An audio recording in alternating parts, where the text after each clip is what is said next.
ഇറാനിലെ പരമോന്നത നേതാവ് അലി ഖാംനയി കഴിഞ്ഞ ദിവസം കൊല്ലപ്പെട്ടു. ഈ കൊല്ലപ്പെട്ട സമയത്ത് പൊതുവെ ലോക തലസ്ഥാനങ്ങളിലൊക്കെ ഉന്നയിക്കപ്പെട്ട ഒരു ചോദ്യം അല്ലെങ്കിൽ സംശയം എന്താണെന്ന് വെച്ചാല് ഇദ്ദേഹത്തിന്റെ പിൻഗാമി ആരായിരിക്കും എന്നാണ്. ഇത് ചോദിക്കാൻ കാരണമുണ്ട്. കാരണം ഈ പൊതുവെ ഈ അറബ് രാജ്യങ്ങളിലൊക്കെ നമ്മൾ കാണുന്ന ഒരു സംഭവം എന്താണെന്ന് വെച്ചാല് അവിടുത്തെ രാജാവ് മരിക്കുന്ന സമയത്ത് ഒന്നുകിൽ അദ്ദേഹത്തിന്റെ മകന് അല്ലെങ്കിൽ അദ്ദേഹത്തിന്റെ സഹോദരൻ ഇവരൊക്കെ ആയിരിക്കും പിൻഗാമിയായിട്ട് വരിക.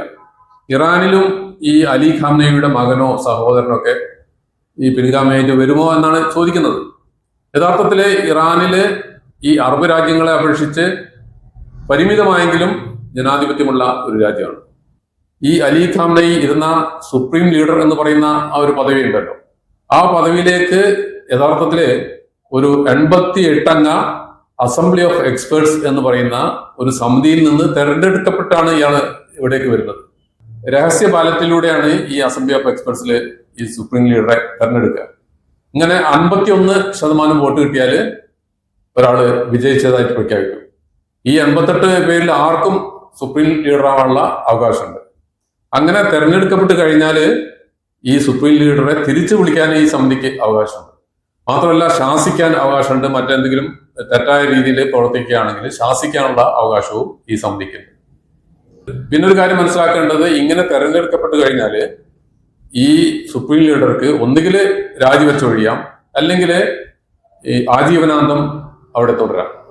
ഈ അലി ഖാംനയി 1989 ജൂണിലാണ് ഈ പദവിയിലെത്തിയത്. നീണ്ട 3.5 പതിറ്റാണ്ടുകളോളം അദ്ദേഹം ആ പദവിയിൽ തുടർന്ന ശേഷമാണ് കൊല്ലപ്പെടുന്നത്. അപ്പോഴൊരു ചോദ്യം സ്വാഭാവികമായിട്ടുണ്ടാവും. എന്താണെന്ന് വെച്ചാൽ ഈ 88 അംഗ സമിതിയെ എങ്ങനെയാണ് തെരഞ്ഞെടുക്കുന്നത് എന്ന്. യഥാർത്ഥത്തില് അതും ജനാധിപത്യ രീതിയിലാണ് അവിടെ തെരഞ്ഞെടുപ്പ് നടക്കുന്നത്.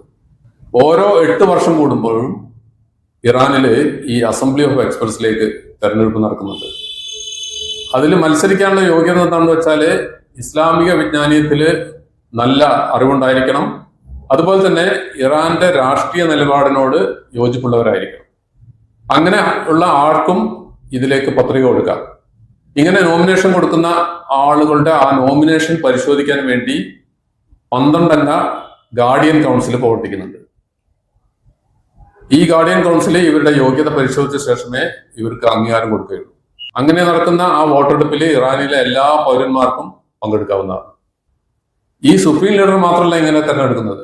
ഇറാനിൽ ഓരോ 4 വർഷം കൂടുന്ന സമയത്തും പാർലമെന്റിലേക്ക് തെരഞ്ഞെടുപ്പ് നടക്കുന്നുണ്ട്. 290 അംഗ പാർലമെന്റിലേക്ക് തെരഞ്ഞെടുപ്പ് നടക്കുന്നുണ്ട്. ഓരോ 4 വർഷം കൂടുമ്പോഴും പ്രസിഡന്റ് സ്ഥാനത്തേക്ക് മത്സരം നടക്കുന്നുണ്ട്. അതുപോലെ തന്നെ പാർലമെന്റിൽ നിന്ന് ഒരു മന്ത്രിസഭ രൂപീകരിക്കുന്നു. ഇങ്ങനെ ഈ 3 ബോഡികൾ, പ്രസിഡന്റ്, പാർലമെന്റ്, മന്ത്രിസഭ, ഇവരൊക്കെ എടുക്കുന്ന തീരുമാനങ്ങളെ അംഗീകരിക്കുക എന്നുള്ള ഒരു ചുമതലയാണ് സുപ്രീം ലീഡർക്കുള്ളത്. പലരും പ്രചരിപ്പിക്കപ്പെടുന്നത് ഈ സുപ്രീം ലീഡർ യാതൊരു നിയന്ത്രണവും ഇല്ലാത്ത അധികാരമുള്ള ഒരു പദവിയാണ് എന്നാണ്.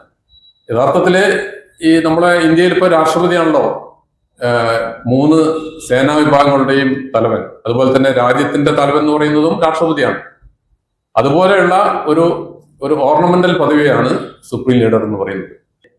സുപ്രീം ലീഡറുടെ പ്രവർത്തനങ്ങൾ നിരീക്ഷിക്കാനും അദ്ദേഹത്തിന് പിൻവലിക്കാനുള്ള അവകാശം ഈ അസംബ്ലി ഓഫ് എക്സ്പേർട്സ് എന്ന് പറയുന്ന 88 പേരടങ്ങുന്ന സമിതിക്ക് ഉണ്ട് എന്നൊന്നും നമ്മൾ മനസ്സിലാക്കണം. അപ്പൊ നമ്മൾ മനസ്സിലാക്കേണ്ടത്, അറബ് രാജ്യങ്ങളെ അപേക്ഷിച്ച് താരതമ്യേന ജനാധിപത്യമുള്ള ഒരു രാജ്യത്താണ് ഈ ഡൊണാൾഡ് ട്രംപും നെതന്യാഹുവും പറയുന്നത് ഞങ്ങൾ അവിടെ ജനാധിപത്യമില്ലാത്തത് കൊണ്ടാണ് ഞങ്ങൾ അവിടെ കടന്നു കയറിയതെന്നാണ് അവർ അതിന് ന്യായീകരണം പറയുന്നത്.